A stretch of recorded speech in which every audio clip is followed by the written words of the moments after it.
Welcome to Pope Francis and the Church.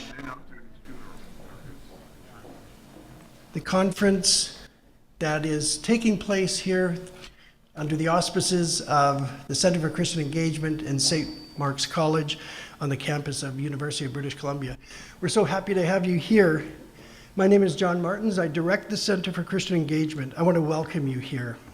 Some of you have traveled far. Some of you have come from very near to join with us on the land of the Musqueam people.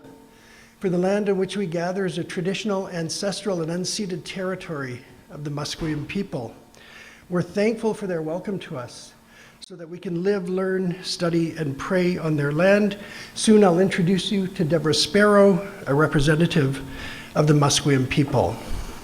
This conference seeks to explore and examine the legacy of Pope Francis and the prospects for the Church as we move forward in Canada and throughout the world with a renewed sense of how we must build and rebuild our relationships with Indigenous people, with the environment, with the cultures in which we live, and with people who have been marginalized for so long. We should think about this as a conference of hope, a conference in which we focus on the joy of the gospel that Pope Francis challenges us to embrace. I want to offer some thanks and gratitude as well for those who have sponsored this conference that allows us to do this work. We're so thankful to the Cullen family, Mark and Barbara. Thank you.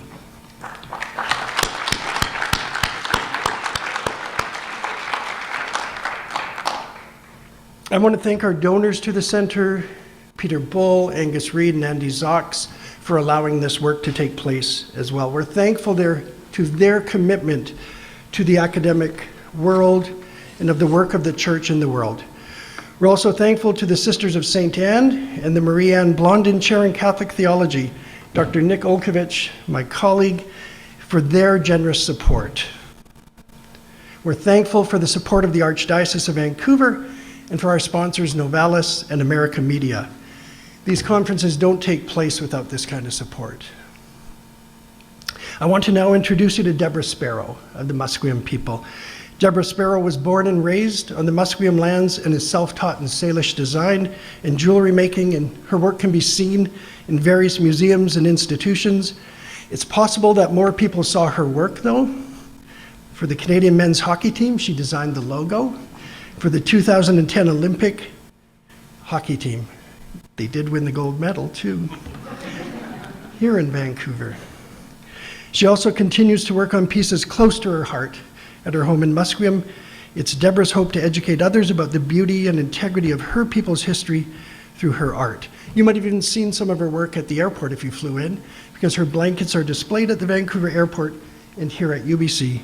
Please welcome Deborah Sparrow.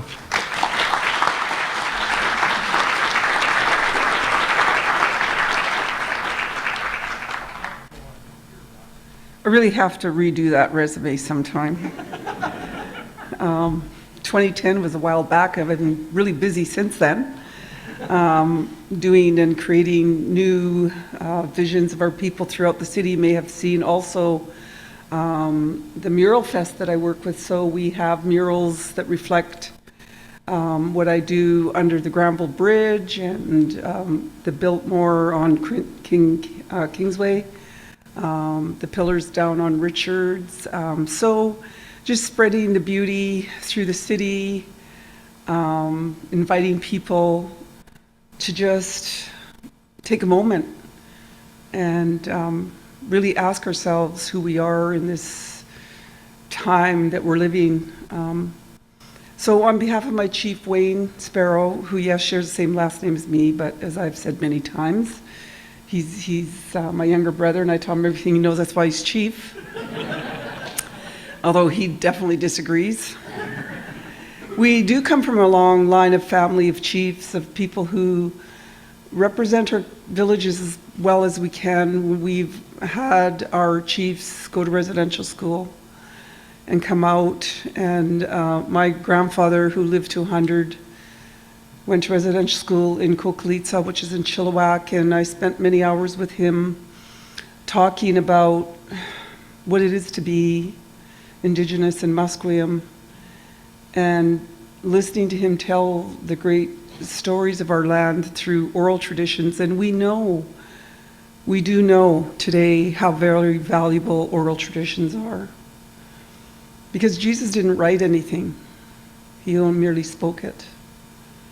But his words were so powerful and so deeply connected to us that in history it had to be written. But stories are so valuable. They connect us to our lands, to our histories, to our families.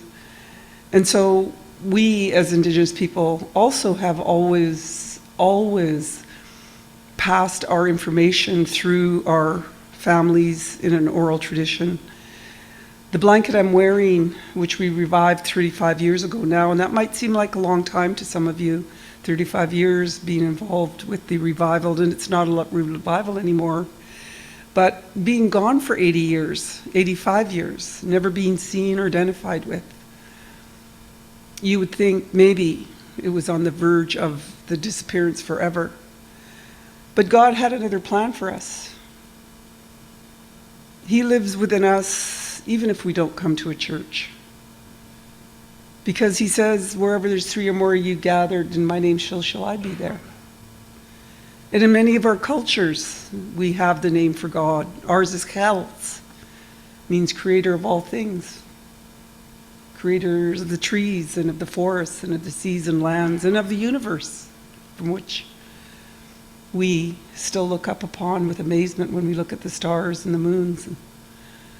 And so, on behalf of my chief, I'd like to welcome each and every one of you who have traveled here to be here today, to share and to listen and have discussions about our Pope, who has made some very good strides and some baby steps towards reconciliation.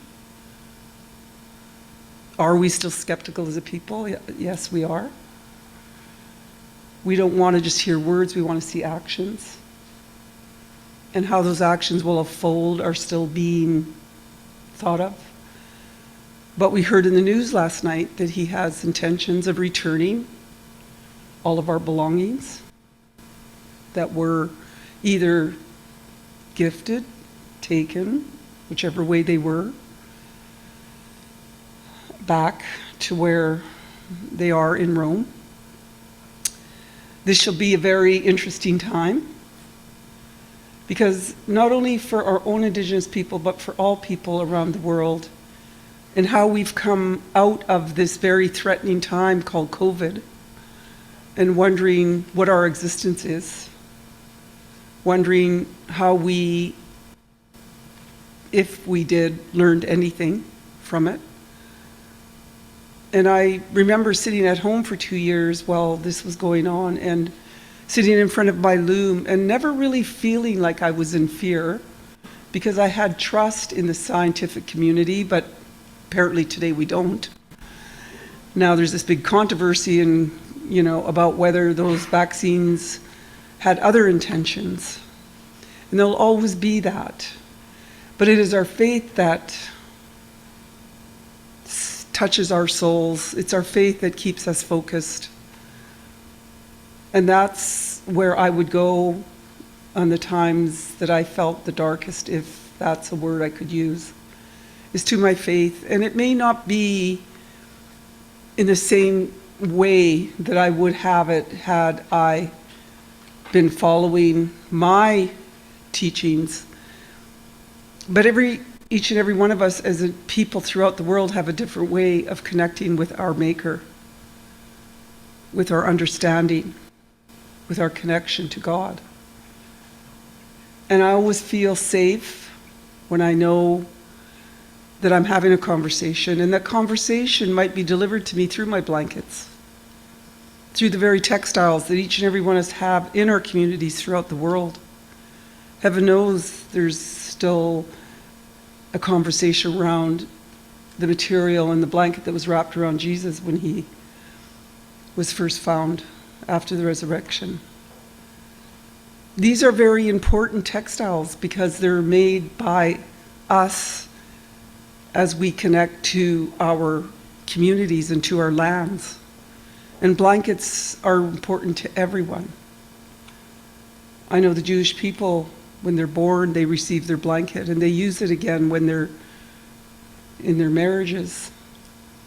And so blankets are very, very important to all of us, and I'm nothing but blessed and to be given this gift to bring these blankets that were made by our people back into this world, and wrapping the city of Vancouver and wrapping our humanness and reminding us of our connection through those threads from the lands to the waters to the universe.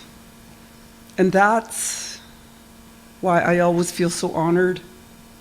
And that's my relationship with creation and with God.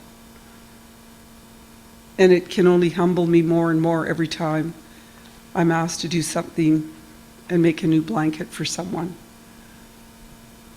So, on behalf again of my chief, but also of my ancestors for whom we never forget. Because, you know, the last words my grandfather left with me was, know who you are and know where you come from. Because if you know that, then no one can tell you otherwise. And those oral stories that connect us to our families are there. And I was so grateful to have the last 15 years with him before he left this world and left all those stories behind and to all of his family members. So on behalf of our ancestors too as well, I wish you great journey home, safe journeys home, and hope that the conversations continue throughout the world about how we can bring that light back. Because just as much as there is darkness, it is the light that we're drawn to.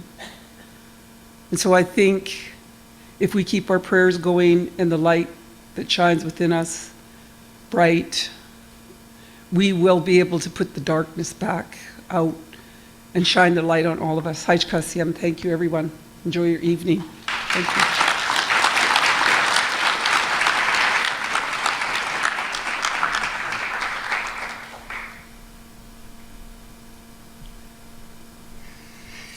Thank you, Deborah. And now please enjoy these welcomes from our distinguished guests who were not able to be with us in person this evening.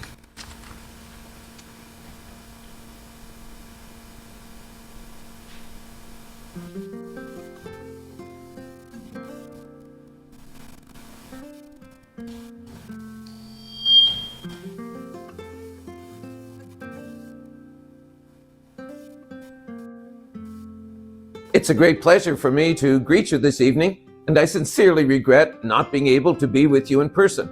A warm welcome to all of you to this timely conference, Pope Francis and the Future of the Church, hosted by St. Mark's College and the Center for Christian Engagement. It's the first Canadian conference dedicated to exploring and analyzing the Pope's exciting, complex, and extraordinarily consequential papacy for the future of this office.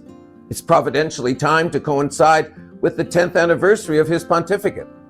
At the heart of the Franciscan Revolution is, I believe, the Pope's call for recovering the early church's missionary impulse so that all its life and activity will be channeled suitably for the evangelization of today's world. His emphasis on leaving behind ecclesial self-referentiality in all its familiar forms and on going forth with the gospel in hand is a challenge for the Academy as well as for all Christians. Allow me to express my sincere thanks to the organizers of this, the first major academic conference ever sponsored by St. Mark's College, for it points to the significant new stage in the college's readiness to contribute to the theological life of the Church in North America. May God bless you, the participants of this conference, and may the dialogue and debate begin. On behalf of Pope Francis, I send you my greetings to the conference gathered under the auspices of St. Mark's College in Vancouver to discuss Pope Francis and the future of the Church. Your reflection during these days are not simply reflection about one man in isolation, but about the Church throughout the world and the Holy Father as her servant leader. Pope Francis' 10 years of service merit our consideration, as they have been 10 very consequential years in both the Church and in the world, Indeed, much of what the Holy Father has said and done has not been in a vacuum. From the beginning, he has aimed to respond to concrete realities and needs of the world around us. His perspective and pastoral outlook is all the more unique in papal history, having been formed by his experience in South America, and it has been very clear from the beginning of his papacy that he has kept with him a strong pastoral awareness of those on the fringes of society and history, of the plight of migrants and those seeking social stability, and, as we have seen in Canada, a strong appreciation for the indigenous peoples of the Americas. In addition to this, we can also recognize his strong missionary attitude and his emphasis on the importance of discernment, both of which are famous hallmarks of the Jesuit charism, which no doubt continues to inspire him in his pre-trine ministry. I hope that your time of reflection and discussion will increase your affection and appreciation of the Holy Father, and that it will also deepen your awareness of the presence of the Holy Spirit, who never abandons the Church and who makes himself present in a particular manner through the papacy. I assure you of my prayers and convey to you the apostolic blessing of the Pope Francis as a pledge of peace and joy in the Lord. Thank you. Ransin totemtik maikan mohtelon sirasonegua usalgihu. My Cree name is Walking Wolf and my chief's name is Golden Eagle. And I just introduced myself to welcome the opportunity Musqueam, the true owners and stewards of the territories, have extended to us to have a conference on Pope Francis in their territory. So for that I really thank them. My meetings with the Pope, His Holiness Pope Francis, began during my role as a commissioner on the Truth and Reconciliation Commission of Canada, looking into the history and legacy of the residential schools. Many times of the 7,000 plus testimonies, we heard people wanting for a pope to come to Canada to apologize to them directly in our territory in front of them. And so when I was invited to attend his first Mass as a pope, I invited him to Canada to come and issue the apology as requested in our calls to action from the Truth and Reconciliation Commission. It was also very important for me to call on that invitation for students who told us many times it would be an important gesture for them to begin to heal and forgive as a result of the harm that was done to them as children. So we made a bold decision to call him, Pope Francis, His Holiness, to come to Canada to issue the apology in front of the survivors. Little did I know he would choose not only my birthday, but to say yes to come to Canada, and also to choose my territory, Musqueam, as the place to give the formal apology for all the survivors who desired to hear the apology. So I wanted to also recall the first Mass that he held, and I listened and decided as I listened that he would be the one to issue the apology, because he spoke as one of our own elders about respect and love for all our relations, And lastly, as a member of the delegation that went to Rome, I had a wish list of 4 items that I wanted to discuss with His Holiness. First of all, to call on him to come to Canada for the apology. Secondly, to endorse the 94 calls to action of the Truth and Reconciliation Commission, in particular the 10 principles of reconciliation, which were subsequently endorsed by the United Nations and are now global principles for reconciliation. Thirdly, to support the calls for justice from the inquiry on the murdered and missing Indigenous women and girls.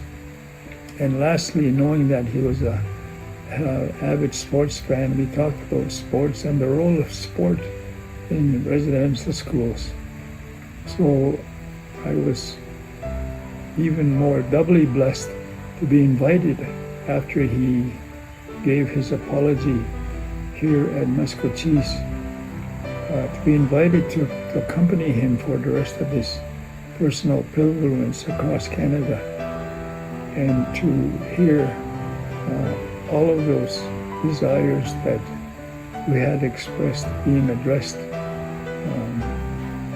So it was a real true blessing for me to present an opportunity for everyone to not only forgive, to heal, but to advance reconciliation and love. And for that, I'm very thankful.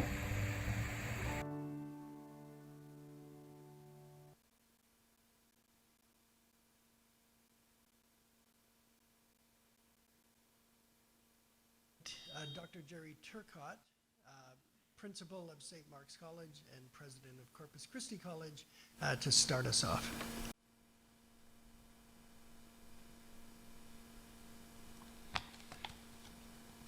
Well, thank you, John, and good afternoon, everyone, and thank you very much indeed for being here. I'm honored to have an opportunity to say a few words. I'd also like to acknowledge that we are on the unceded territory of the Coast Salish peoples and to acknowledge the Musqueam elders and knowledge keepers for the privilege of working and learning and studying on their land. I've had the opportunity of attending 4 general audiences in St. Peter's with Pope Francis at the helm.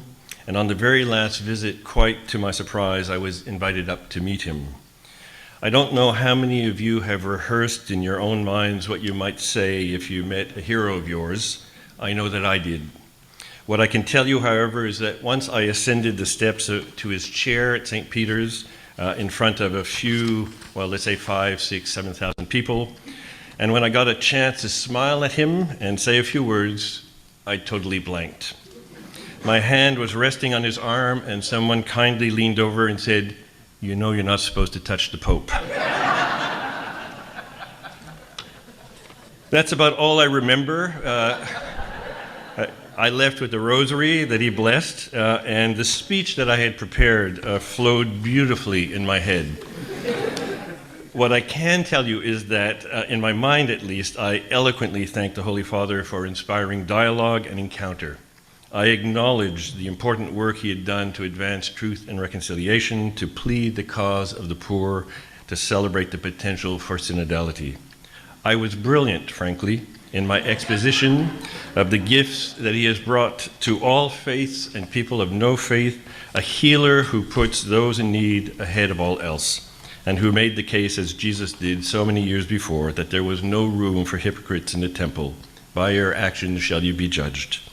All this I said to the Holy Father and more, admittedly just in my head, but from my heart. And so it is that I'm overjoyed to have so many skilled theologians, scholars, thinkers, and activists here to say aloud those things that I wish I had said to him. The gift of Pope Francis is considerable and it deserves to be heard. So thank you for being here to do just that. The gift of a conference like this also deserves to be celebrated.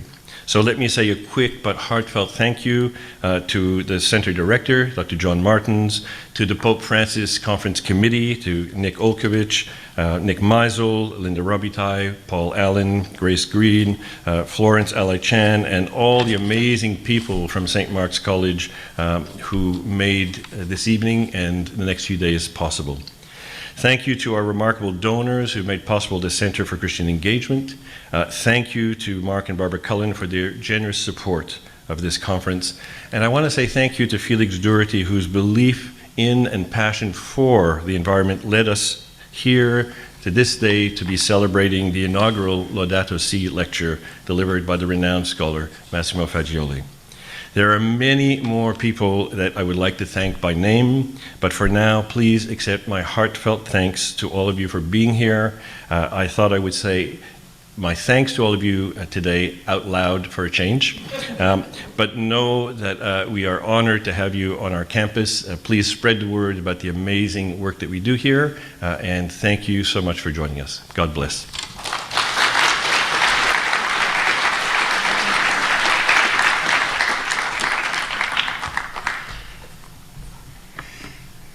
We have come to Dr. Massimo Faggioli. Really an honor for me to introduce my friend and colleague for many years in Minnesota, where we worked together for over a decade. And his lecture, which opens our conference, Pope Francis and the Future of the Church, Prospects and Challenges for Renewal, is also the inaugural Laudato Si lecture. And Dr. Turcott just mentioned that the Laudato Si endowment was created by the generous gifts of Dr. Felix Doherty, Dr. Michael Higgins, Rabbi Joseph Wask, and City and Focus founder Dr. Tom Cooper. Thank you to them.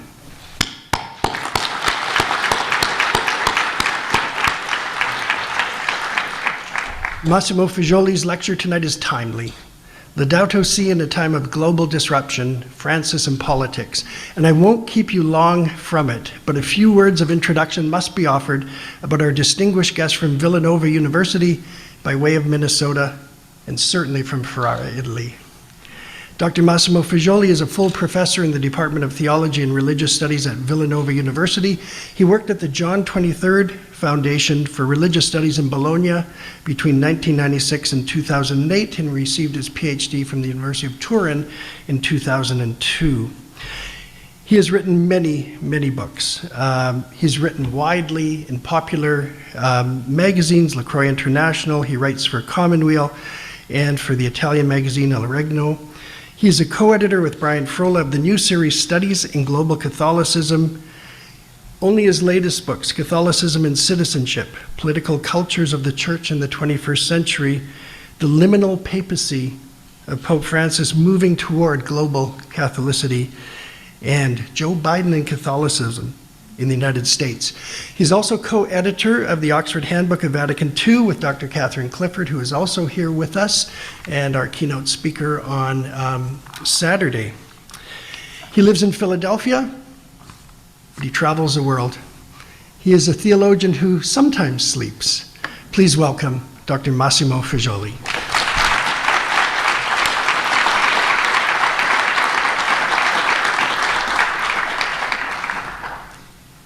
Good evening, everyone. Thank you for being here. Thank you for this invitation. It is my first time in Vancouver, in this territory of the Musqueam people. I'm very grateful to all of those who have made this possible. I'm very grateful to my friend and colleague John, who's one of those who taught me a lot about the trade, the craft of being a theologian, working for academia, for the church, for the public square in the first few years of my life in the United States and in a Catholic university. So I'm very grateful to him for all of this. What I will talk about tonight is what are the political implications of Pope Francis' Laudato Si, political in the highest possible sense, of course, not partisan, but in terms of what the Laudato Si says to the global world of today, and what it says about the state of the global world of today. So here Pope Francis' encyclical on creation, on the care for a common home, was and still is, for those who read it, a very complex exercise of finding the right way, especially for Catholics, in our relationship with creation, with the environment, between two models. That one is the Faustian model of the human being who changes nature, who's in command of nature, and the Franciscan model, which is often idealized.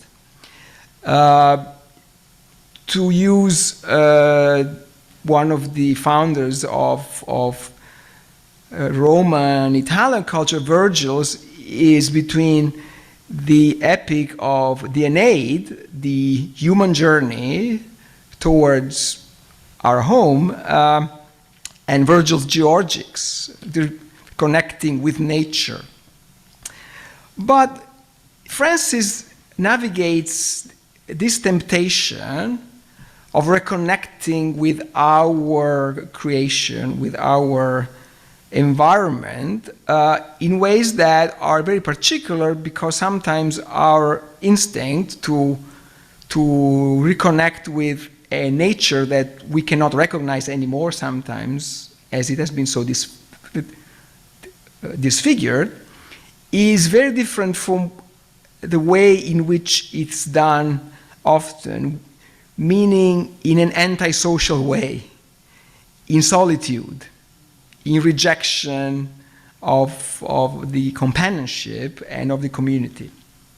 And so he does, this is, I believe, the first and most important political message and instinct of Laudato Si, because in this encyclical, as everything in Francis says and does, there is a very clear awareness that politics is one of the eminent ways in which we frame our instincts and we limit our freedoms, having in mind the common good.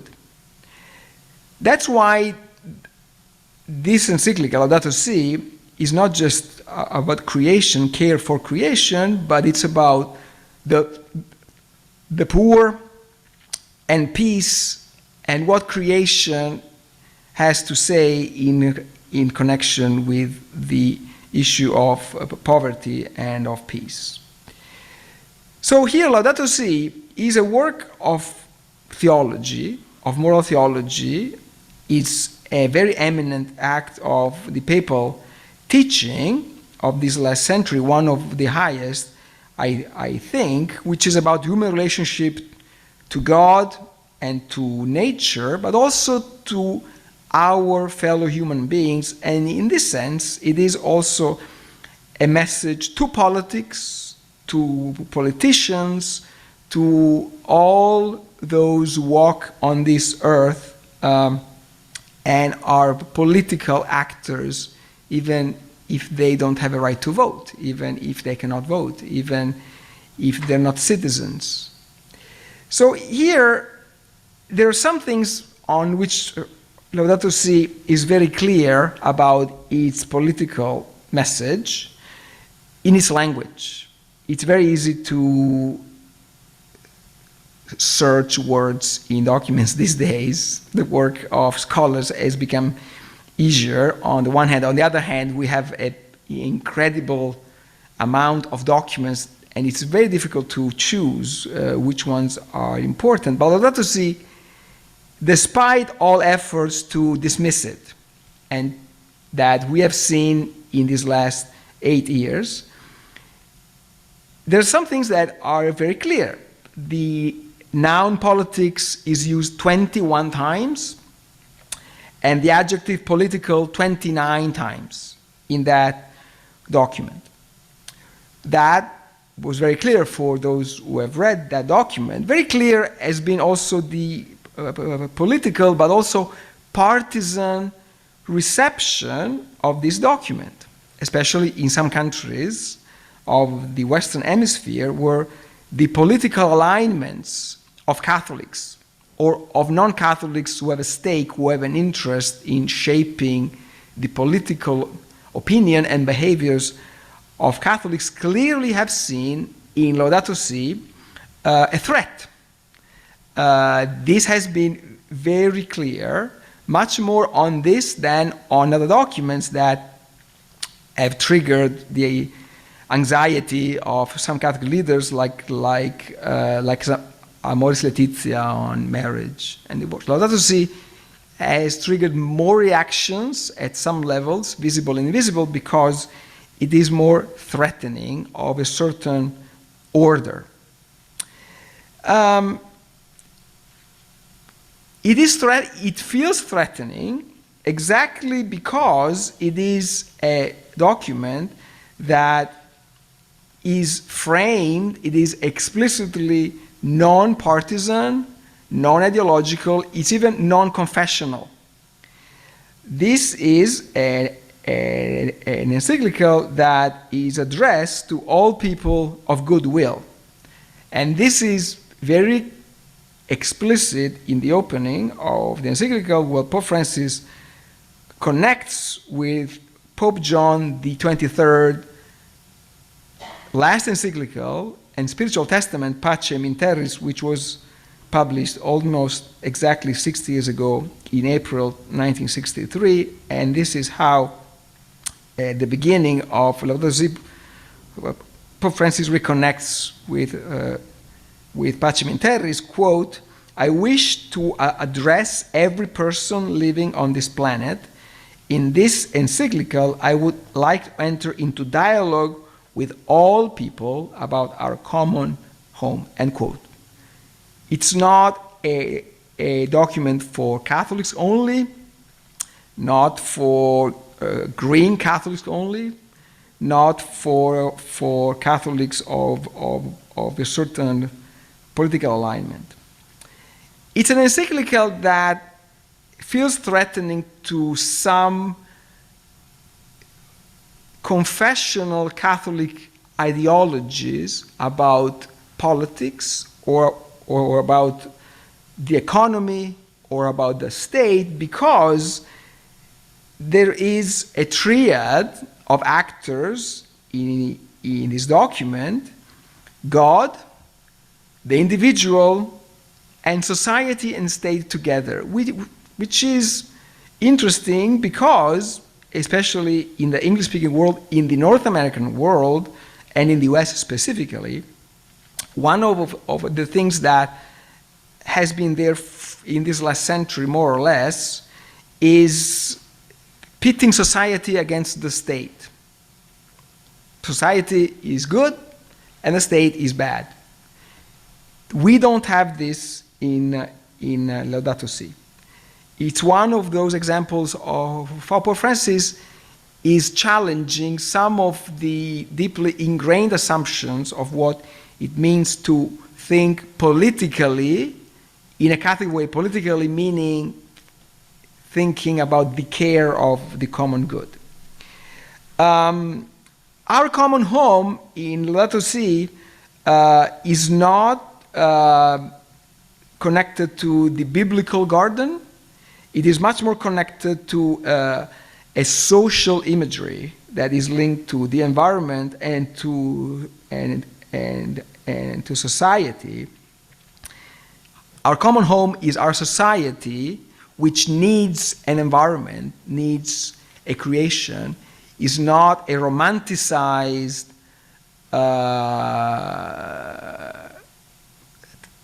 tale-like story of let's go back to the woods.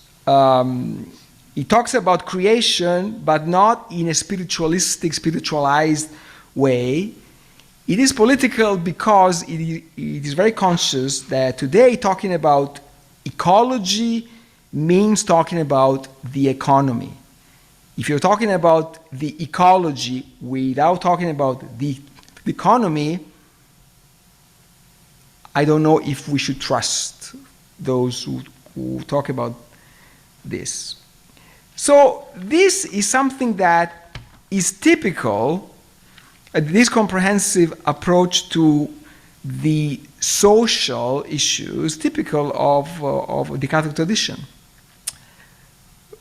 But there's something new, something specific about Pope Francis, which I argued at length in my book of 3 years ago on the liminal papacy of Francis. The two things in particular. One is that it's a voice on this connection, ecology and economy, that comes from the global south. First, and comes from a Jesuit. This would require 20 hours of explanations, but this is not a matter of geography. It's not a matter of different language. It is a very different way of seeing every single issue. And this is part of the perception of this papacy as threatening. Very frankly, in some countries, in some boardrooms, in some halls of power in the Western world and in the Northern Hemisphere. Second, especially because of the kind of voice he brings, Pope Francis has given us an hard to escape or to ignore call for an examination of conscience of the Western paradigm, generally speaking, and more precisely, and this is what I'm going to talk at length here, it's a call for an examination of conscience about the Western-led mismanagement of globalization since the end of the Cold War, of these last 30 years. This is historically, I believe, the most important thing which makes Francis different from the early calls to an ecological awareness of John Paul II or of Benedict XVI. What are the controversial issues of this document on the surface that have really been seen superficially because they were so visible aspects? First, it's a pope who says we take science seriously. We thought it was obvious, but during the pandemic, as it has been said earlier, it has emerged that it's not that obvious that Catholics take science seriously. Second, it is very evident that in this document, Pope Francis makes a connection between the ecological question and the role of technology and the manipulation of information for political purposes that are often at the service of strong financial interests.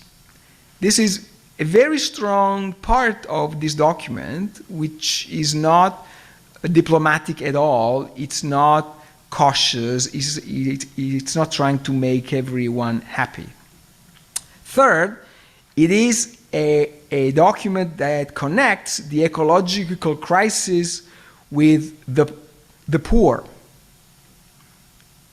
The poor are those who suffer the most in rich countries, and the poor countries are those countries who suffer the most. A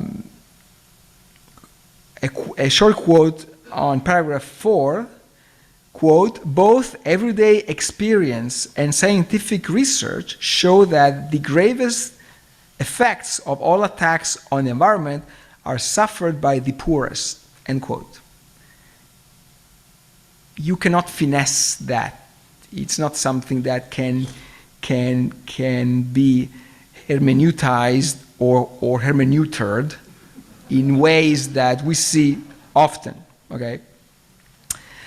So here Francis is critical of our economic model, but is clearly not endorsing socialism or communism of the 20th century, but even less, is giving us a papal blessing to 21st century versions of integralism, which is something that we have seen coming, especially from the United States in these last few years. For him, integral ecology has nothing to do with integralism, which is something that is part of the political alignments of Catholics in the early 20th century with some regimes that were much more on the authoritarian, totalitarian side than on the democratic side. And finally, Pope Francis' Laudato Si is not a simplistic exhortation to return to an imagined, nostalgic pre-industrial pastoralism, which, as we all know, is an option that is available only to those who have the financial means to do that. He's not doing that. So what's interesting also for an historian of the Catholic Church and of the papal teaching like myself in this document is to see how Laudato Si is the most authoritative, I think, response to what has been the path of the environmental movement of these last 60 years. So here we have, in the 1960s, 70s, we have the framing of this problem that has to navigate two very different poles, Scylla and Charybdis. On the one side, poverty, it's a global problem, and on the other side, underdevelopment. And so we had the important report of 1980, the report of the Willy Brandt Commission, and 1982, the Olof Palme Commission on the environment, that led to the UN report of 1987, Our Common Future, also known as the Brundtland Report, which was a response to these apparently conflicting demands: poverty on the one side and underdevelopment on the other side.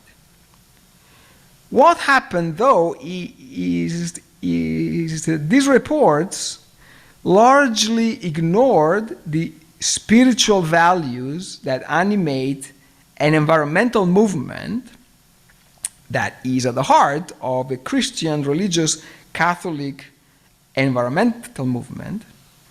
But even worse, and this is where the indictment of Laudato Si comes, is that these reports of the 1980s, they gave the idea, basically, that the kind of sustainable development that we all seek had already been achieved in the North American and European social democracies.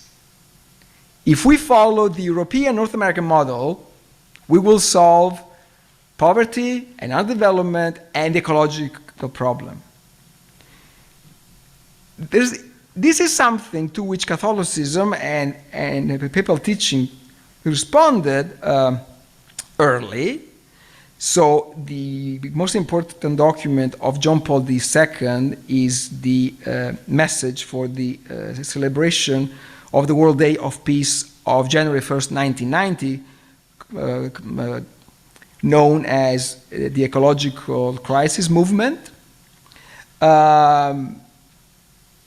It was too early to take stock of the end of the Cold War and what the Western order would have responded to that.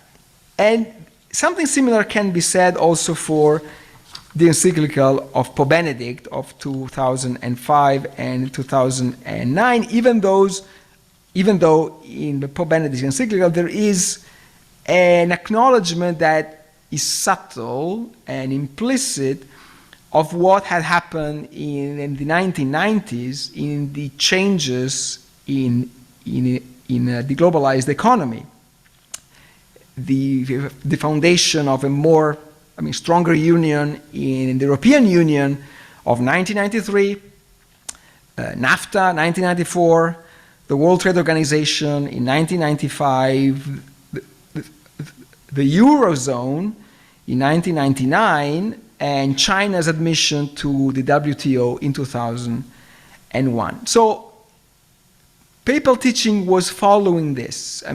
It is clear already that those who wrote the encyclical for Pope Benedict on those passages were aware of that.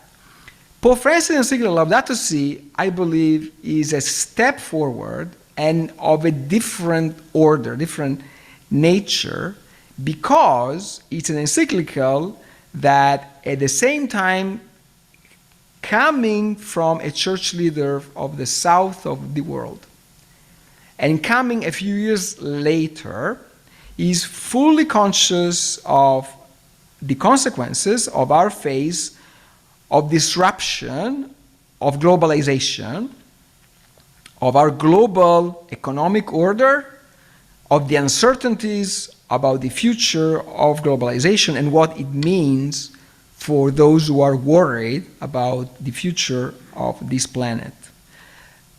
Laudato Si is published in June 2015, and after that there is a series of world events that say something on this disruption of globalization. 2016, Brexit, and then Trump, until the war in Ukraine in 2022, which is still raging. Economically, the disruption in the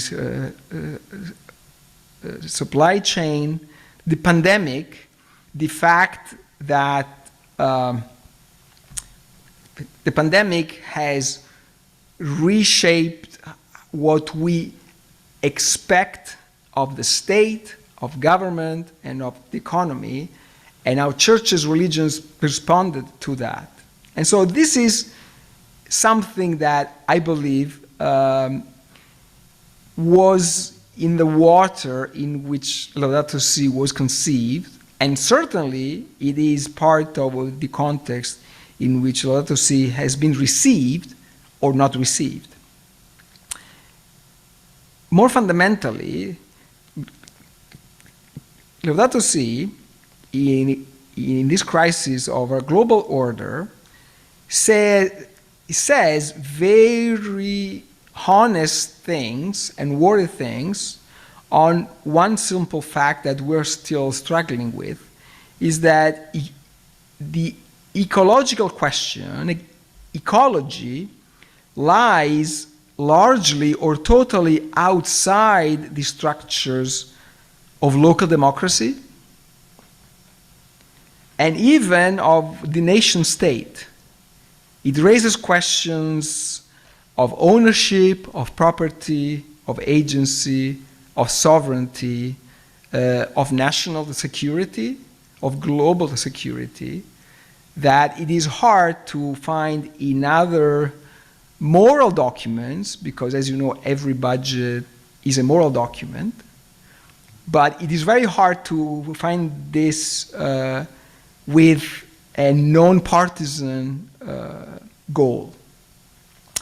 So I believe Laudato Si is a high point in the prophetic teaching of the Catholic Church and of the papacy, because it brings back something that has become, in these last few decades, in our political conversations in the mainstream, very unpopular, uncomfortable, and something to be hidden or to be denied flatly. The common good, the poor. The ecological conversion this encyclical talks about implies the presence of a triple relationship with God, with the neighbor, and the earth.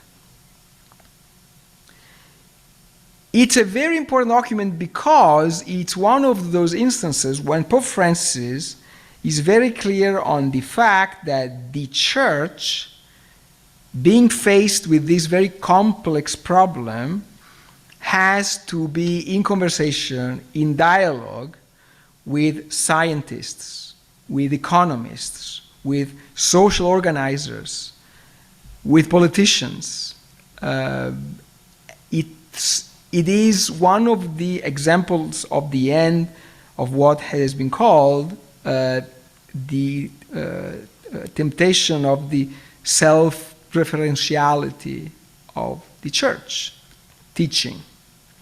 I remember that I was in Rome in June 2015 when this encyclical was presented, and in the Holy See Press office, those representing this document were, in the majority, non-Catholics, non-believers. It was one of the most interesting moments in which the papacy of Francis was showing what kind of relationship with science, with other disciplines has in mind. It's an encyclical that has not reversed and doesn't reverse, some of the most uncomfortable teachings of modern Catholicism on abortion, on euthanasia, on artificial contraception. This is something that it is really part of the complex personality of Francis theologically. One of the most inconclusive things that one can say about Pope Francis is that he's a liberal, is that he's a left-leaning. It is incredibly complex. And so there are these sections that are there, and they are part of the understanding of the Catholic world on creation, on the poor, on the relationship towards God and neighbor, and of creation. And so much of this has been recovered by Francis. It's not totally new. Now, I want to go to what is new, or what that's new that Laudato Si says about our world. My theory is that Laudato Si is an encyclical on creation, on the environment, and so on, but when I read it the first time, and I got an early draft a few days earlier, I said this is an encyclical on power. It says a lot about a Catholic understanding on power, which is not romanticized. It's not, power is service, so let's not talk about that. It is very concrete. It's an encyclical on power because it connects climate change with the issue of global poverty in a critique of the idolatry of the markets and of the neoliberal model. If there's an article of faith in our world, it's the markets.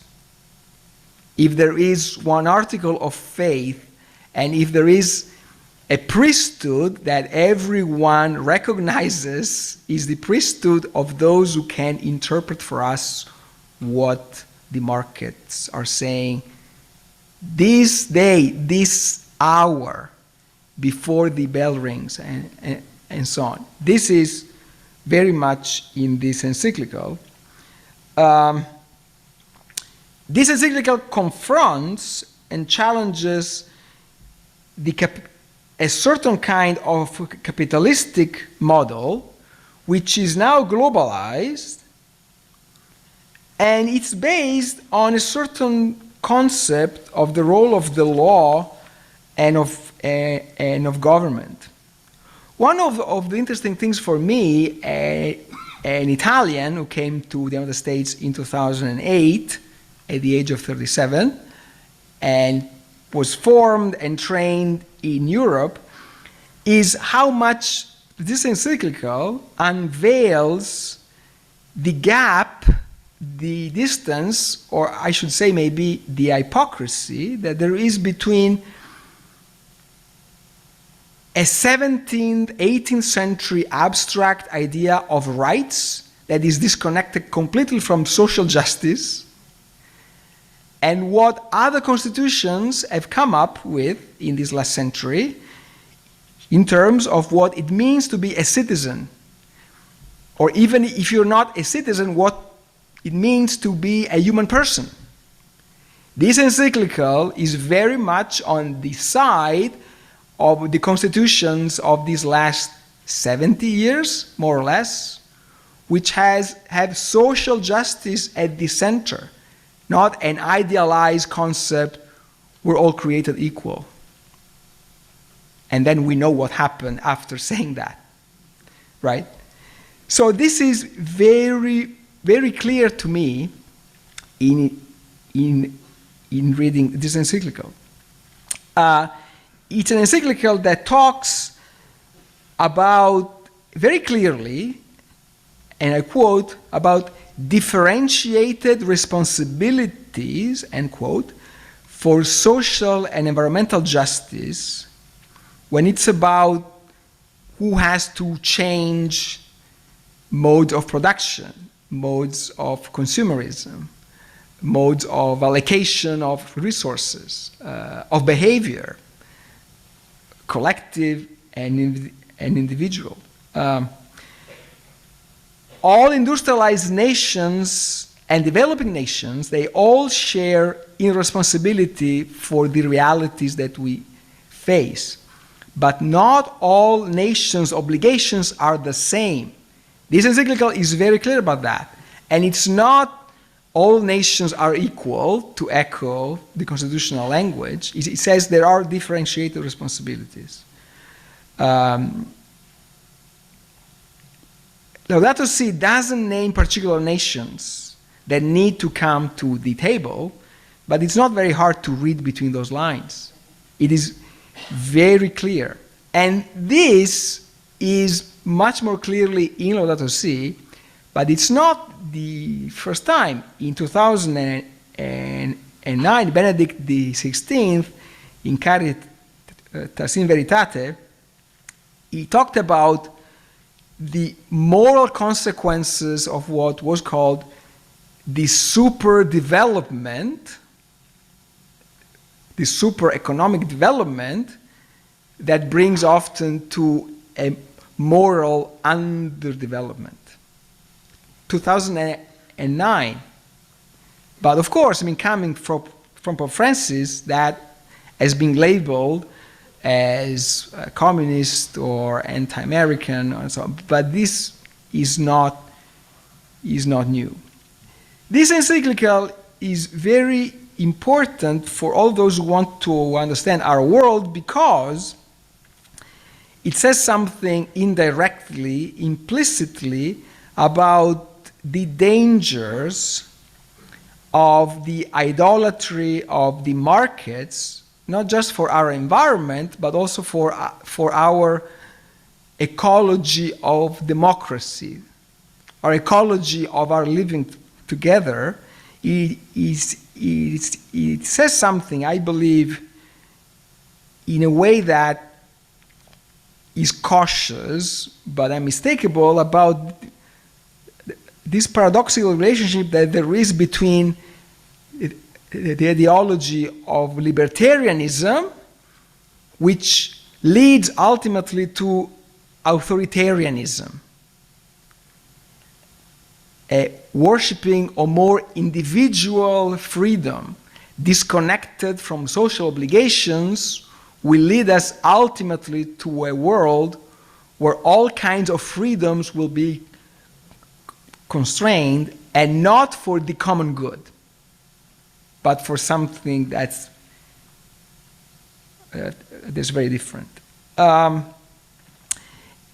This idolatry of the markets that this encyclical has in mind is very deep, because it shows that this encyclical understands one thing that has happened, which is that our relations have become, in the workplace, in our private relations, largely shaped by an economic model of thinking.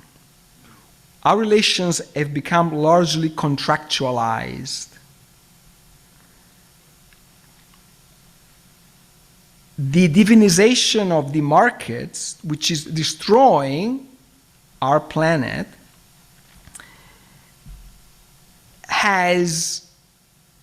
is part of a world in which we understand our relations as something where everything is legal and moral and acceptable as long as it's in the contract. As long as it is in the contract, but a private contract, not a social one. Okay, contracts are good if they have in mind the social obligations. No, they are private contracts. This is important because this is having effects on how we understand our relations on the workplace, in our democracy, in our communities. We see in this document, first of all, clearly the concern for the environment, for our common home. But if we read Laudato Si in the context of the whole teaching of this Pope, of Pope Francis, there's clearly a concern, especially starting 2016, for the future of our democracy, for what it means for the weakest members of our society. Migrants and refugees, minorities, ethnic minorities, religious minorities. This is one of the most incredible changes. It's the Catholic Church that is defending democracy, which, if you know a little bit of church history, it's not something we are really used to it. Okay? Because democracy was seen as the enemy. And some, even today, in this context of synodality, the first instincts they have is synodality is not democracy. As if we have solved the whole problem by saying that. Okay? So this was there, I think, when this encyclical was published in 2015. Now, I think that 8 years later, this message has become even more prophetic and more important because of what we have seen in our global order since 2015, but also on some other levels that maybe are not as visible. First, Laudato Si is an encyclical that is to all people of goodwill, but it's also very ecumenical. It acknowledges that the first church who had a global voice talking about the environment was the Orthodox Church and the Patriarch of Constantinople. One of the things that has happened in these last 14 months since the Russian invasion of Ukraine is the full-blown schism or crisis within Orthodoxy. This is a problem for this encyclical because it's an encyclical that relies on a certain ecumenical consensus on that. That is one of these consequences that we have now to take into account when we read Laudato Si, also to say that these are issues on which the reception must be working at, not just at the intellectual level, but also at the pastoral level. It's a document that wants to have an impact on how we do business, how we work, how we teach, how we live our lives. Now, there are some other questions that I think emerge from these last few years that were not as clear in 2015. And this is something that I don't know if it merits an update of Laudato Si, but certainly it's on the table. And I want to formulate this as a question. Is religion a response against the ills of turbo-capitalism? Now, we have seen in the Catholic Church, especially in the United States, a very harsh series of rebukes against Laudato Si, and most remarkably, even before it was published, which is something that is rare to find. But even before it was published, there were, preemptive attacks against that. And so there is clearly a problem between Catholicism and capitalism, especially where capitalism has provided the world with the leading model. US capitalism, and in what kind of relations influential Catholics are with the most influential capitalists. This is clearly one problem that has become more evident in these last 8 years, also because of the developments within the United States since 2016. It's not just a Catholic problem. If we look at the role that religious identities play in the global world of today, in Russia, in India, there is a problem of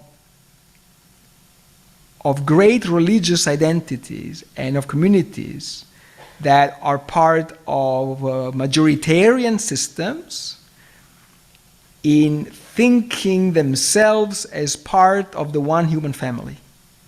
This is a problem that has become more evident in this last decade, I think. In this sense, this is one of the new signs of the times that scholars of the Second Vatican Council has really to take seriously. We shouldn't fool ourselves that we can apply Vatican II, those documents, as if it's the same world. It's a very different world. And so this is important because Laudato Si is a call to an ecumenical and interreligious collaboration to save our planet. Second question, it's the relationship between church and labor and the workers from the beginning of the modern Catholic social teaching, Pope Leo XIII, Rerum Novarum, 1891, to Laudato Si, 120 years, more or less. Now, it's clear that Catholic social teaching, and Laudato Si, I think, is integral part of the Catholic social teaching, is closer to let's say, John Maynard Keynes, then to the Austrians, libertarians, to the Chicago boys. Yes, no question about that, if one is intellectually honest. But there's one tough question, which I believe is really part of the conversation among Catholic ethicists and intellectuals in the United States of today, of the presidency of Joe Biden. And the question is this: is the return to a post-World War II political economy the answer? If you read Laudato Si, well, it's not. So we have this temptation, also because we come after a tumultuous presidency of the predecessor of Joe Biden, just not to name him, that leads us into that temptation. Let's go back to the post-World War II order, which is exactly that economic model that led us into this kind of crisis, into a system that is unequal, that has become more unequal in these last few decades. Second sub-question, Rerum Novarum Laudato Si. To do this, the papal teaching is calling not just to politicians, scientists, but also to all of our citizens and to workers, to the labor force. The simple question is, in this economic system of the proliferation of the gig economy, where are the workers today? Where do you find them? It's an atomized labor force. This is a big problem for Catholic teaching. Once again, Catholicism, papal teaching, reconciled itself with democracy, the masses being part of the political system, basically yesterday, and overnight the whole picture changed. Where are workers today? This is one question that everyone who wants to help the reception of Laudato Si has to have in mind. Third question is it's about the political international alignments on Laudato Si and on Catholic social thought generally. What kind of Catholic or non-Catholic leaders and from what countries can support this view? This is a big problem because one of the strengths of this pontificate, which is liberating Catholicism from the idea that to be Catholic you have to be European or of European descent, which is, in my opinion, the biggest thing of Pope Francis' pontificate, at the same time creates a problem of, let's say, constituency. What kind of leaders, of political cultures, of parties can this globalized papacy rally behind him? It's not a problem John Paul II had, because anti-communism and so on, and even Benedict didn't have this problem. Europe was not unraveling as it is today, and it was the Western world after 9/11. There was a certain temptation in the early 21st century to rally behind Catholicism in a hypocritical way, of course, okay, but there was this. With Pope Francis, this is one problem that has become evident. And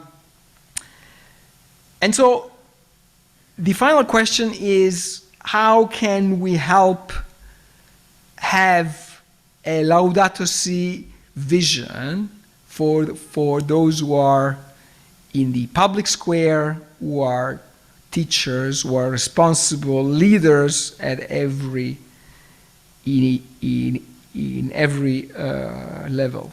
And so this is, I believe, not something that should limit our embrace of this document, but on the opposite, it should give us a sense of how prophetic this document is, of how much it says about our world, where power is, how it is used, how it is misused, and how important the role of the Catholic Church and of churches and of all men and women of goodwill is as a moral document.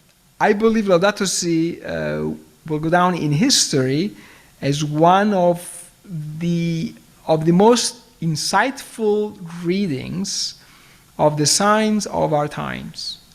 It will not age, I think, because we will discover more in terms of science, of details, but it's very insightful in telling us what is the state of our world and what is the role of the church and of Christians to play in this particular state of the world of today. I stop here. I'm really looking forward to your questions and comments. Thank you very much for your patience.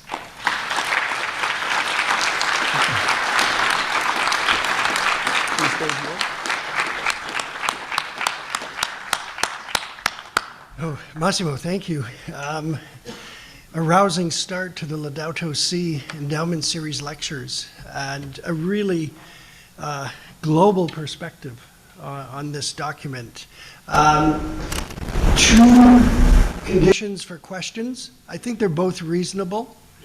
Number one, succinct. No comments before questions. Succinct questions. And be loud. This is being taped. And so if you speak loudly as you ask your question, then the whole world will be able to hear it later as well. I think Kevin would prefer not to have a mic, but just to have, that it will be picked up. Thank you. So I will call on people as I see them, and Massimo will answer the questions. Yes. Thank you very much for a very interesting and great presentation. I totally get the message about rebalancing the triple bottom line and how important that is to balance social, environmental, and economic aspects. But I'm wondering, and my question is, if that's really the full understanding of what's our dilemma, and my question is, what about addressing growth? Because it doesn't matter whether we're in a Western capitalism system or whether we're talking about belt and road approach as an example, so different approaches. They're all based on growth. So it seems to me that growth is the underlying problem if you want to look at the fundamental issue. And the other things obviously need to be balanced, but maybe if you comment on that would be great. Sure. So I'm not an economist, so it is my profession of atheism on that issue in some sense. So I would say just one thing, that this encyclical is important in addressing the issue of growth because it is a very powerful reminder of the costs and of the illusion of the ideology of affluence, which is really part of the post-World War II order. This is what has made the success or failure of politicians, of parties, of regimes, of systems. And so I'm not one of those who say that we should embrace an happy degrowth, okay? because this is usually said by those who are not concerned for their own personal finances or growth. But it is morally, and I would say, anthropologically, a reminder that, which is especially unpopular with some audiences in this part of the world, that there are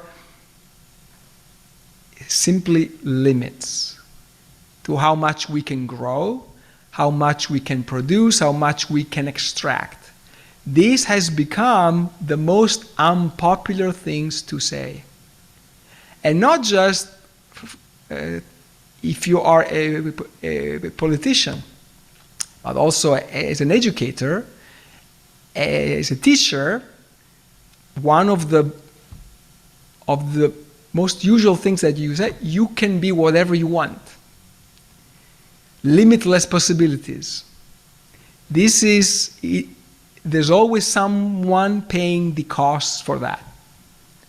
And so this is, I believe, what is in the church's responsibility, to say, you cannot, as a church that has, or some Catholic leaders who like to think of themselves as law and order and conservation, be an Augustinian on sexual issues, but on economic matters, limitless possibilities. Well, it doesn't add up, right? So, a humble awareness of our limited condition applies not only to your morality, personal morality, but also to your economic morality.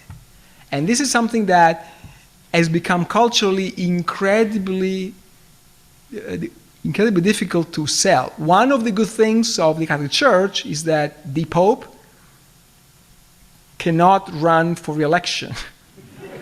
Really, this is something that has to do with the ability of the Church to speak prophetically, unpopularly, and this is, so maybe that doesn't answer your question, but growth is seen as if our technology can supply us with limitless resources. It's the technological answer to everything, which is something that not even my 8-year-old playing with Lego believes in. There's no technology cannot solve everything. And growth, it is part of this idea that we will keep consuming, because at some point we will get some technology that we will get out of this this mess, which is, if you read Greek mythology, it's already there. This moral tale that it will burn us. Thank you for your question. Thank you for your talk. Well, we keep our colleague and talked about economic questions, and you mentioned the prominent economic schools of thought, the Keynesians, the Chicago Boys, the Austrian school. All of us remember during the height of the Cold War, we Catholics attempted a third way between capitalism and communism. Shouldn't Laudato Si be a call to attempt or take another crack at a third way form of economic theory, or are we just content in holding those economic schools' feet to the fire? So, you're right. The problem is that since then, since we tried, we the Catholics, to offer a third, which had a lot of ambiguities, because back then meant also embracing fascism in some countries. So that has been a lesson, okay? So the difference is that we no longer have communism, except in some places that are more monarchic kingdoms than real communist countries like North Korea and so on. And there's only one model. There is one dominant model, and it's the victory so far of those who said in the 80s there's no alternative. And so here Catholicism, I believe, forgive the boldness of my thesis, but I mean, a very old thesis says that the Roman Catholic Church in the early centuries replaced the Roman Empire. I'm afraid that now, in the post-Cold War era, Catholicism has replaced or is the only voice that can say something at the global level that is an alternative to the dominant capitalistic model. We no longer have not just communists, but also those, in many European countries, also those that were not communists, but I mean social democrats, they embraced totally the ideology of consumerism. In the 1980s, 1990s, early 2000s, that's why they have become hard to distinguish from the libertarian right wing. So, I mean, Catholicism has learned a lot about the costs of navigating a third way between communism and capitalism. It has learned a lot. I mean, you cannot have social justice in a capitalistic system that embraces Catholic social teaching, but it is totalitarian. This is something that it's no longer acceptable, right? It is very hard to find even some cardinals, bishops that sometimes, I mean, so it's hard to find that. But I see the problem in the loneliness of Catholicism in trying to find intellectually, morally, a response to this question. And that's why for example, the Vatican exploring China with all that means in terms of compromise is very important, because it's that place where you see the decoupling between capitalism and democracy. And so for the church being there, it's important to understand we know what it means to, I mean, have abandoned social justice in the capitalistic system in the United States, in Europe. If you want to see, you see that, okay? There are other places where there are things that say a lot about the future, but Catholicism is very much alone.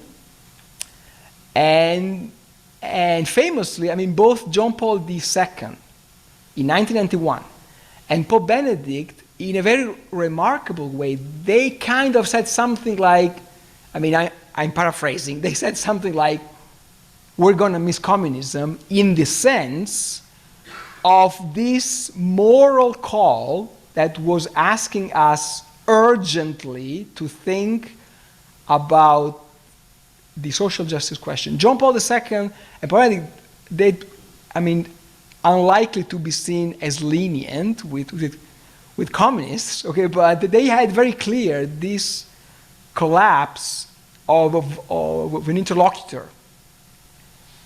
And capitalism doesn't have an ideological interlocutor because it's like, I mean,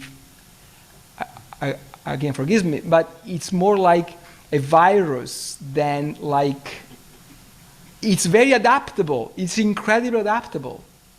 America, China, India, it adapts very, very well. And so this is how I see it.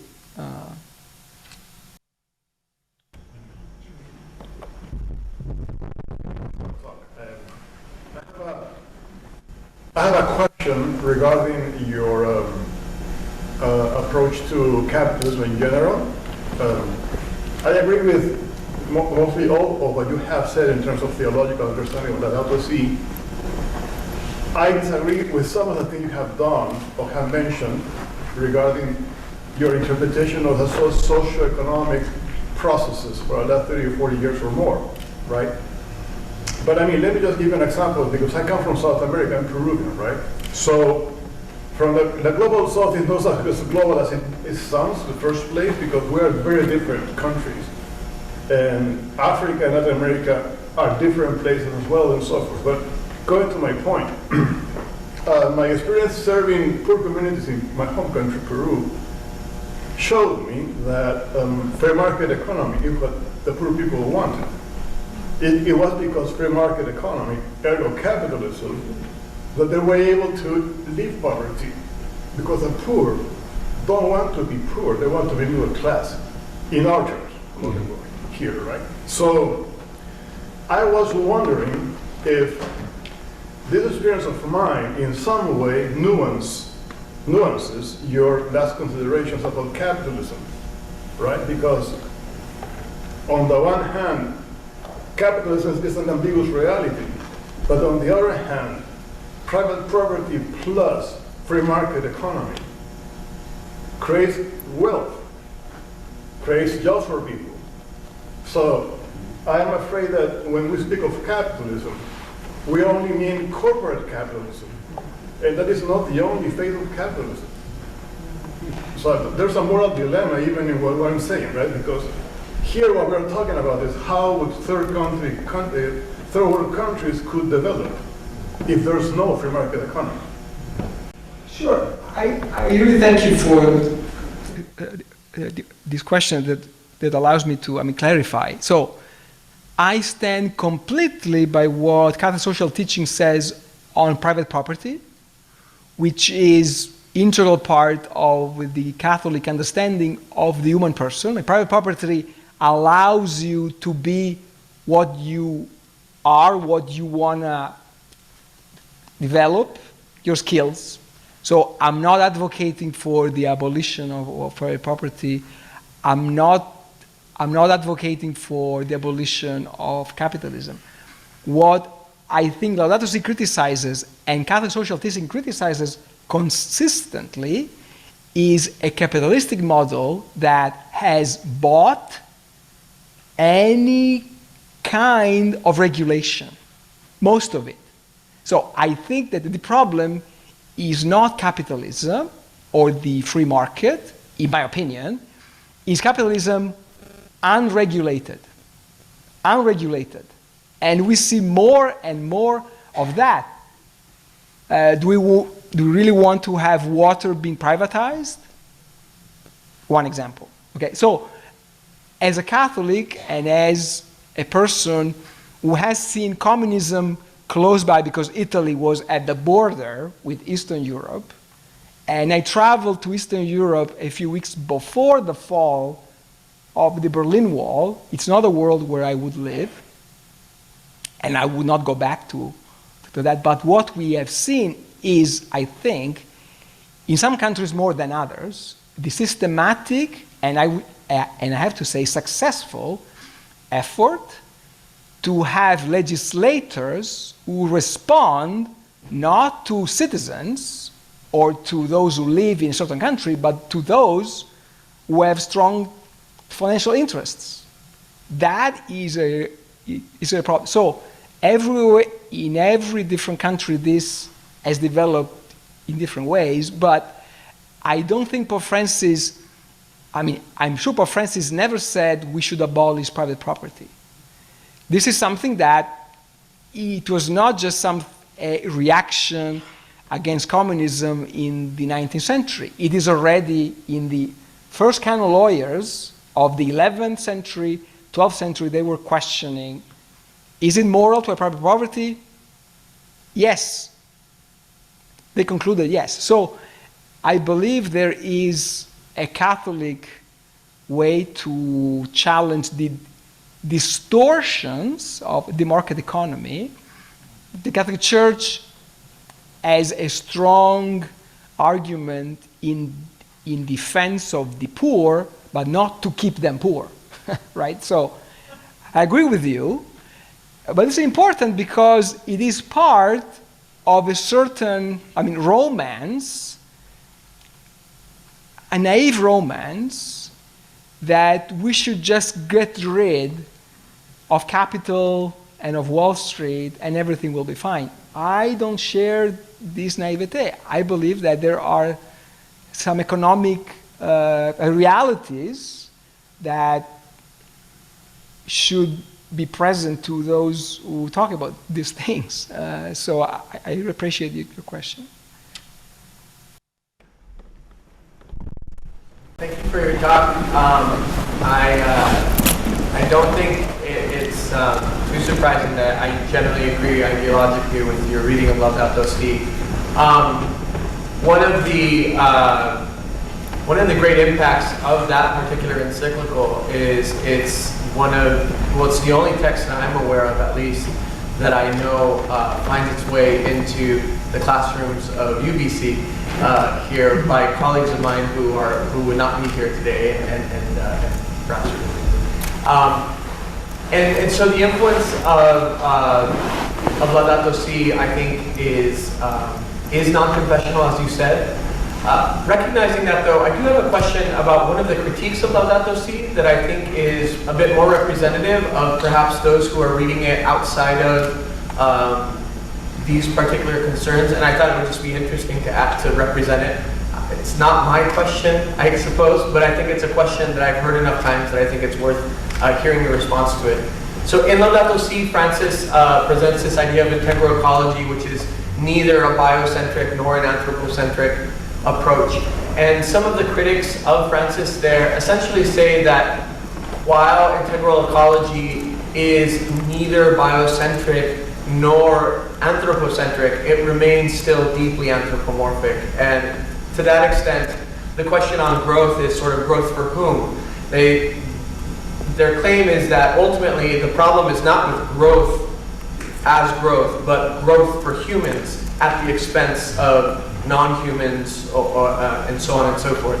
I think the Franciscan tradition, and by that I don't mean our wonderful Pope, I'm referring to the other one, who we took his name from, has some interesting answers to that, and I've tried to present even more than integral ecology, but even potentially non or post-anthropomorphic traditions or discourses or ideas from our tradition. But I find it a difficult question, and I think it does have some common sense behind it as well. But it has led to some movements like posthumanism and some of these very radical Predotti and others who sometimes present, I think, very radical and frankly nihilistic ideas about ecology. And so I wondered how you might respond to that. So I'm not an expert on this, but I've heard of this critique that Francis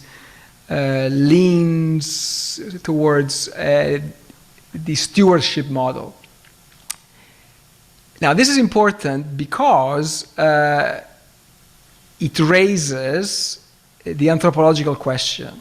Okay, so and ultimately, one of the questions in this whole issue is who has rights. Okay, so here I believe we should be careful, cautious, and have doubts. And doubts are vastly underrated in this culture. So I mean, doubts are very important. On saying things like all animals have rights, just like humans. I think this is a very complex issue.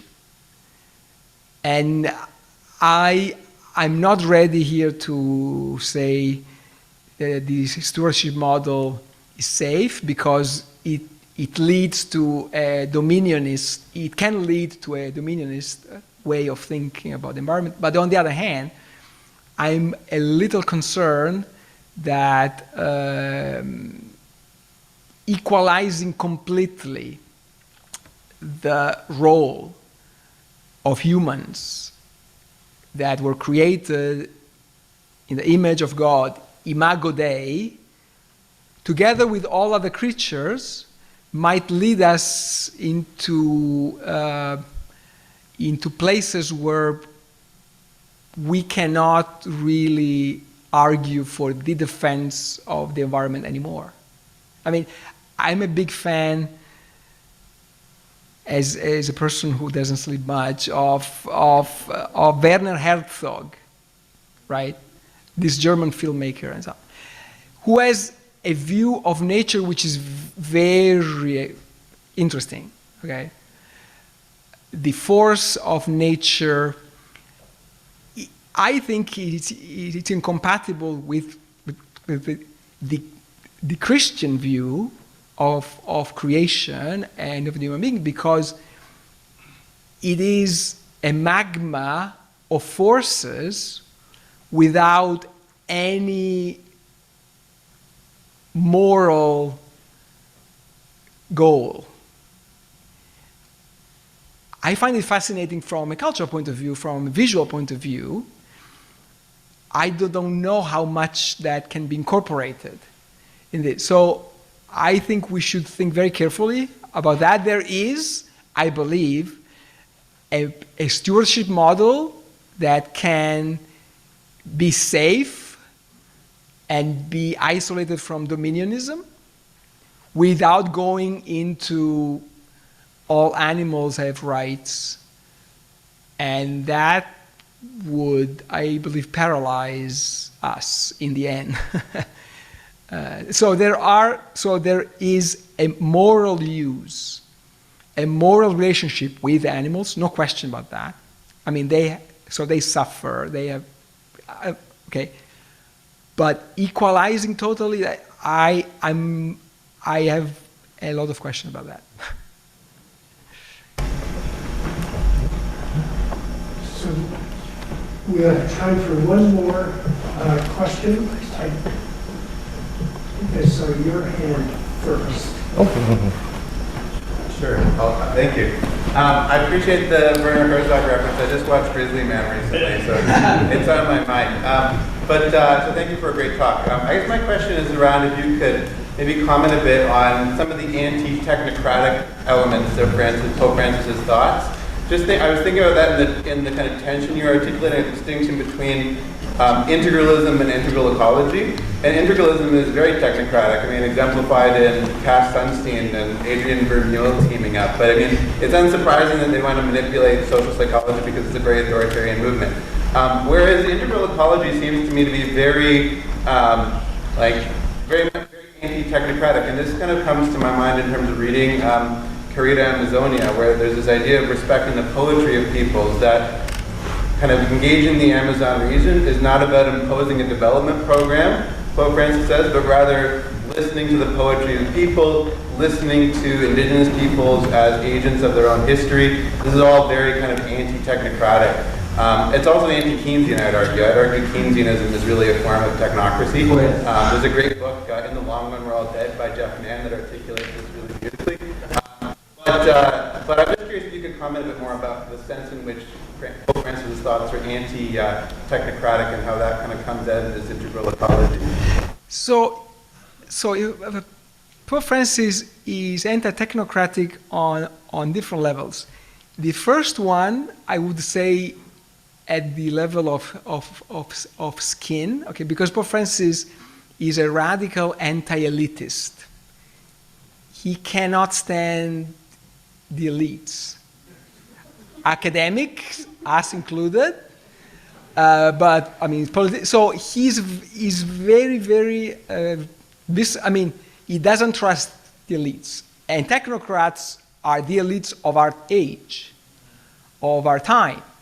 So what used to be the school of theology, telling us how the world works, now are the school of business.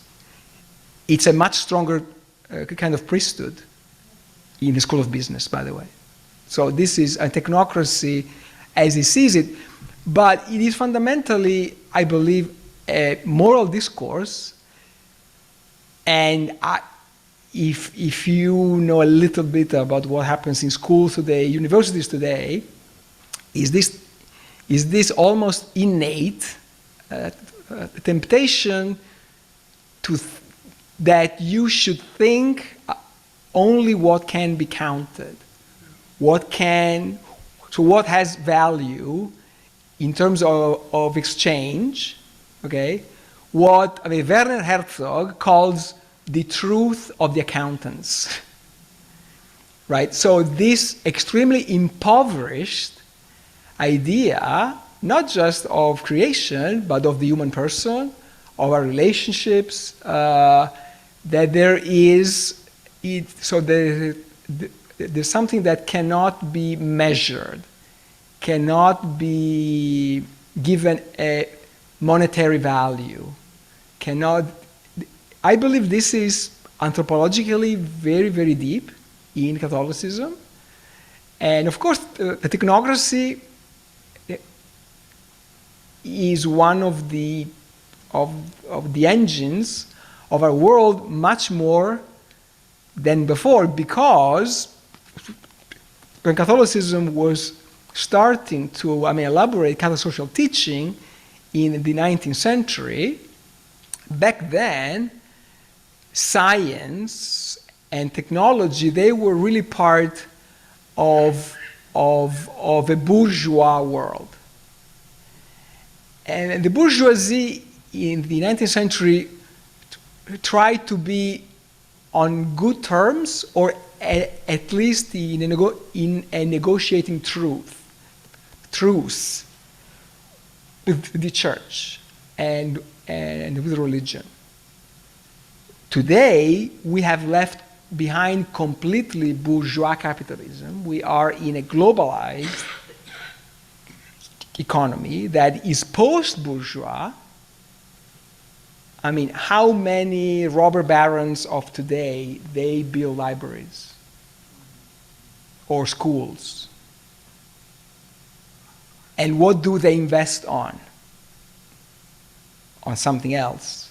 It says something on how this relationship economy, technology, in technocracy has evolved in something different from what it was in the 19th century, early 20th century. And so this is, I believe, very strong in Francis. And it's not a confessional teaching. It is, and that's why Catholicism and the papacy has become and has remained, despite everything, a leading moral voice. That's why studying the papacy in academia today is seen as even less relevant than studying the pharaohs of... but I'm a strong believer that there's a voice there that has something to say to understand our world. If you want to understand our world, you should listen to what Catholicism has to say. You may disagree, but you have to know what they're talking about, because if you don't, you're missing part of the whole picture. I think, not technocracy, I believe this is very high on that list.